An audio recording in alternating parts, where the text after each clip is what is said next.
écoutez le podcast du Centre de ressources pour les familles militaires de Valcartier. Le CRFMV en jase. Bonjour et bienvenue au tout premier podcast du Centre de ressources pour les familles militaires de Valcartier. Mon nom est Nathalie Junot et aujourd'hui, on jase de bilan professionnel. Je suis avec 3 conseillers d'orientation. Tout d'abord, Xavier Langis. Bonjour. Nathalie Kirouac. Bonjour. Et Rosalie Roy. Bonjour. Alors, on commence tout de suite dans le vif du sujet. Un bilan professionnel, à quoi ça sert?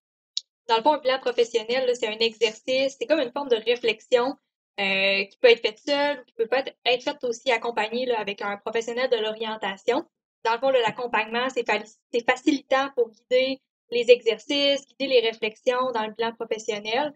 Et, le fait d'être accompagné permet aussi là, d'apporter une structure à la démarche puis approfondir les réflexions avec des questionnements là, qui sont jugés pertinents par le conseiller. Dans le fond, le bilan professionnel, il sert à recenser là, les expériences professionnelles, porter un regard sur l'ensemble de son parcours, donc vraiment là, essayer d'établir un peu comme une ligne du temps, puis prendre le temps d'analyser là, ses expériences une à une. Dans une perspective de réorientation de carrière ou de développement de carrière aussi, on peut considérer là, que le bilan professionnel permet d'aller ressortir les expériences passées, justement, puis d'aller ressortir les compétences, d'aller ressortir aussi qu'est-ce qu'on peut transférer dans un emploi futur. Puis c'est aussi là, ça permet de transférer dans le CV ou en entrevue, voire dans la démarche de recherche d'emploi, qu'est-ce qu'on peut là en ressortir pour obtenir un nouvel emploi. Donc, c'est pas mal à ça que ça sert. Et dans le fond, c'est comme prendre une photo de où tu es rendu pour pouvoir voir par où tu t'en vas après. Oui, exactement. Fait que c'est, comme je l'ai dit tantôt, c'est un peu comme une ligne du temps, là, d'aller recenser dans le passé tes expériences, tes compétences, qu'est-ce que tu aimais dans tes emplois, qu'est-ce que tu aimais moins. Puis pour la communauté militaire, là, ça pourrait être quoi? Pour la communauté militaire, en fait, il y a ceux qui vivent des mutations. On parle des conjoints de militaires qui arrivent dans une autre province, par exemple, puis que, bon, ils arrivent dans une autre province, puis la culture est différente, la langue est différente, tout ça. Puis, ils peuvent avoir besoin de faire le point sur leur situation là, avant de sauter sur le marché du travail. Puis là, dans ce contexte-là, le bilan professionnel pourrait être pertinent avant de jumper sur le marché du travail. L'autre aspect, ça peut être aussi des vétérans qui font la transition vers la vie civile. Okay? Donc, on sait qu'ils ont développé des compétences qui vont être transférables là, sur le marché du travail civil. Et c'est sûr qu'ils vont avoir à s'adapter par rapport à leurs limitations, leurs forces aussi, parce qu'ils ont développé des forces, évidemment. Et en fait, ça leur permet d'identifier les compétences qu'ils ont développées au fil de leur carrière. Des fois, ça peut être intéressant, justement, de vraiment se pencher en faisant l'exercice avec des professionnels ou même seul avec les bons questionnements parce que c'est pas toujours clair, hein? Oui. Les compétences qui sont transférables dans un métier, mettons, qui se fait pas, et qui existe dans les forces, mais qui n'existe pas dans l'univers civil. Oui. Donc, à ce moment-là, ça peut être extrêmement. Et aussi avec les conjoints-conjointes qui font des mutations, souvent, ils changent d'emploi complètement. Ben oui, c'est ça. Donc, ils arrivent, ils savent plus pantoute c'est quoi qu'ils veulent faire. Fait que le bilan, ça peut justement aider à recenser les éléments, les compétences qui peuvent être utilisables dans un autre emploi que ce qu'ils faisaient auparavant dans l'autre province. Mm-hmm. Tout à fait. Ça leur ouvre des nouvelles horizons. Oui, ouais. Exactement. Et mettons, moi, là, je suis pressée dans la vie, là. Ouais. Est-ce que je me dis, si je fais un choix là, sans faire de bilan, y a-t-il une conséquence?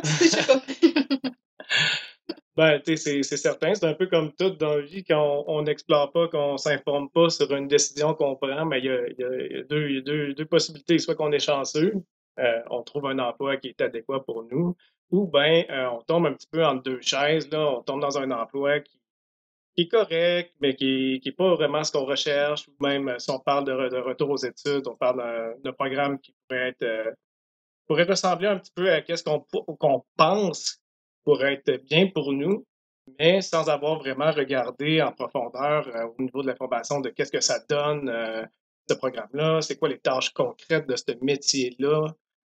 On arrive souvent confronté à la réalité.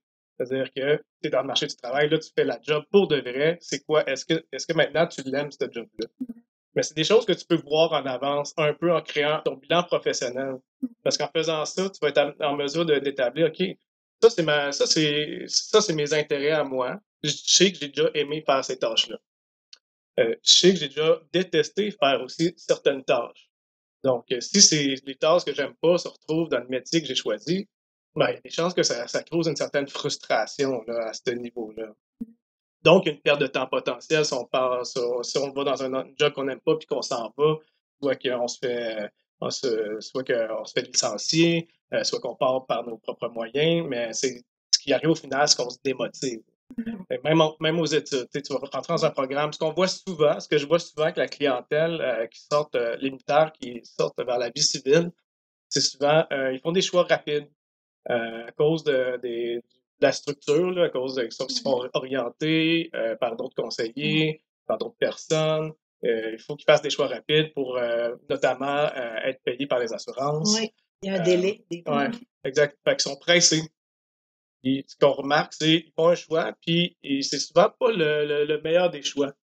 Puis là, ils reviennent souvent nous reconsulter un peu après pour vraiment faire une exploration en profondeur. Puis c'est là qu'on va détailler, on va faire un bilan avec eux qui est en bonne et due forme, puis on va vraiment toucher à tous les points. Ce que tu es en train de dire, c'est qu'il ne faut pas tomber dans le piège de penser qu'en prenant une décision rapide, on sauve du temps.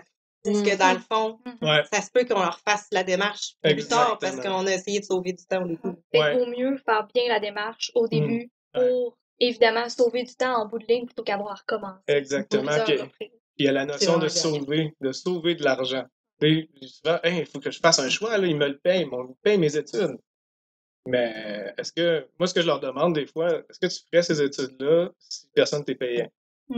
La réponse, c'est non. Ben, ton niveau de motivation, il tient à un fil, là. Fait que c'est important d'aller plus en profondeur. C'est quoi qui te motiverait au final? Ouais. Mais de là, justement, par rapport à la motivation, c'est de l'important vraiment d'être motivé intrinsèquement, là, vraiment à l'intérieur de nous, plutôt que baser notre motivation sur un facteur externe, comme justement le fait d'être payé ou le fait de se faire dire par quelqu'un d'autre, tu devrais aller là-dedans. Il faut vraiment que ça parte de nous au départ pour justement éviter les pertes de temps. Exactement. Mais y a-t-il un piège de tomber dans, je veux dire, je suis bon dans tel domaine, je vais faire la même affaire? Exactement. C'est souvent, ça peut être le choix facile, sauf que l'affaire avec, mettons, les militaires ou les conjointes en mutation, c'est que la vie militaire vers la vie civile, c'est pas exactement la même chose. Donc, tu as peut-être la pensée, mettons, un exemple, logistique de transport, ça va ressembler exactement à la structure de la vie militaire de ce que je faisais dans l'armée, mais il arrive dans une entreprise privée, ça fonctionne pas du tout de la même façon. Les tâches sont un peu différentes. Donc, la hiérarchie, elle peut être différente. Oui. L'organisation, là. Également, oui. La gestion, peut être différente. Oui. Mais venant d'un milieu où est-ce que la hiérarchie est très importante, puis où est-ce que, justement, c'est plus valorisé, ben après ça, évidemment, il y a des compétences que tu peux avoir développées au niveau de tes attitudes en milieu de travail qui peuvent être transférables dans le monde civil, justement, notamment, entre autres, je sais pas moi, le respect de la hiérarchie, justement, ou la ponctualité. Mais c'est pas nécessairement un copier-coller. Non, c'est ça. C'est le contexte qui change. Ça reste des attitudes que tu as développées, des compétences que tu as développées qui sont transférables. Exactement. Même affaire avec les conjointes qui qui font une mutation d'une province à l'autre. Tu pourrais faire la même job. Tu pourrais faire un job au Québec, puis une job en Ontario, Colombie-Britannique, puis qu'il y ait quand même des distinctions, certaines différences à prendre en considération. Ce bilan-là, est-ce que c'est plus pour orienter mes études ou ça peut être aussi pour un emploi directement? Là? Ben, ça va te permettre justement de savoir, OK, c'est quoi dans mes compétences que je peux transférer dans un autre emploi, même si, mettons, je n'ai jamais fait cet emploi-là. C'est quoi que j'ai développé, mettons, service à la clientèle, j'ai développé ça dans plein d'autres emplois, mais ça peut aussi m'être utile dans cet emploi-là. Dans l'armée, admettons, j'ai été magasinier où j'ai travaillé dans la logistique de transport. Est-ce que je peux réutiliser ça dans un autre emploi au civil? Donc oui, il y a des compétences que tu acquiers à travers ton expérience que tu vas pouvoir directement transférer sans nécessairement avoir à passer à travers le processus standard d'avoir son diplôme puis ensuite appliquer sur une job. Cependant, c'est un peu comme tout, là, si tu appliques pour une job qui est contrôlée par un ordre professionnel ou qui demande des accréditations vraiment, genre avec peut-être des cartes, mettons, ben c'est sûr que ça risque d'être plus difficile. En général, tu perds rien à t'essayer non plus. Moi, c'est une des choses que je dis souvent aux clients. Si tu penses que tu aurais les compétences et tu n'as pas besoin d'aller refaire des cours qui vont répéter exactement ce que tu sais déjà faire. Juste pour avoir un papier. Ouais. Tu peux essayer de te vendre un peu. Et tu peux essayer, genre, d'envoyer ta candidature en démontrant que tu as les compétences requises. Puis après ça, peut-être que tu vas tomber sur un employeur qui est prêt à t'écouter, qui va te donner une entrevue, à te voir si tu es capable de travailler puis de faire la job. Donc, ce côté-là, tu perds rien en envoyant un CV, puis après ça, c'est vraiment la chose que tu veux faire. Mais justement, ça peut changer peut-être ta façon de faire ton CV. Je veux dire, tu vas peut-être miser plus sur qu'est-ce que tu sais faire versus dans quoi tu es formé. De là, c'est ça, le bilan professionnel, finalement, il peut nous aider à faire le CV ou même à se préparer à être en entrevue. Fait que finalement, le fait de faire le bilan professionnel, mettons, dans le cadre d'une démarche d'orientation ou même de son côté, là, quand on peut du moins le faire en partie soi-même, ça permet justement après ça de pouvoir préparer nos outils de recherche d'emploi pour évidemment être dans ces démarches par la suite.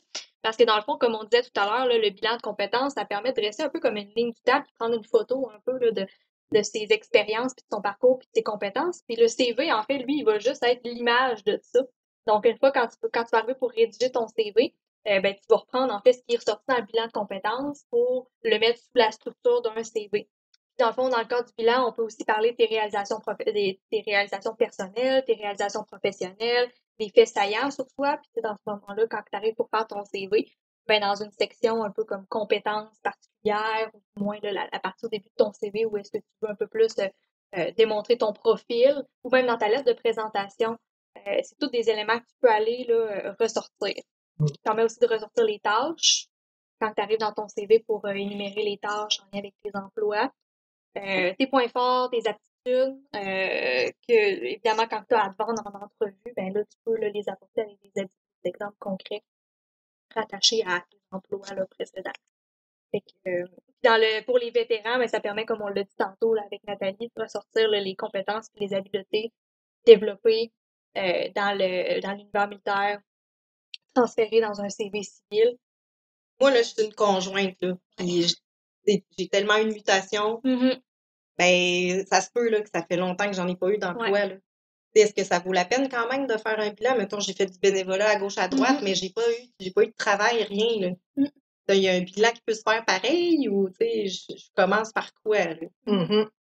Puis ça, c'est souvent, là, tu parles de bénévolat, puis c'est souvent sous-estimé parce que les femmes, je vais donner l'exemple des conjoints, ils se développent beaucoup là-dedans, le savoir-être. Il y a plusieurs attitudes qui développent à travers ça.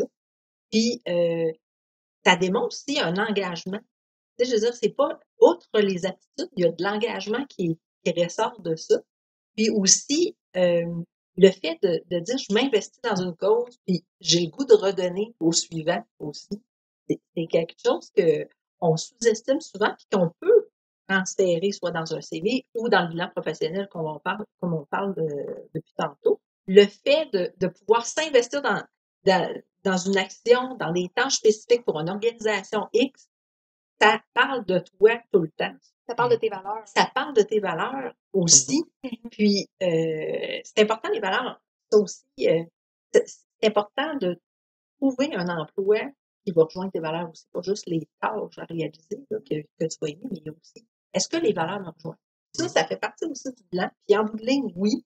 En résumé, là, les expériences bénévoles, je dirais que ça contribue vraiment au développement des compétences des gens. Puis, tu énuméré l'exemple des conjoints de militaires, puis oui, il y en a qui vont rester aussi plusieurs années sans travailler parce qu'ils s'occupent des enfants à la maison.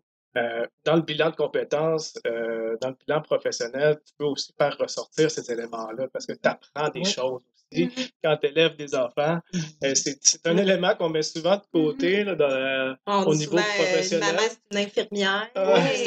C'est plusieurs emplois. C'est ça. Mais tu en développes des habiletés. Là. Tu fais pas rien à la maison là, en train de t'amuser.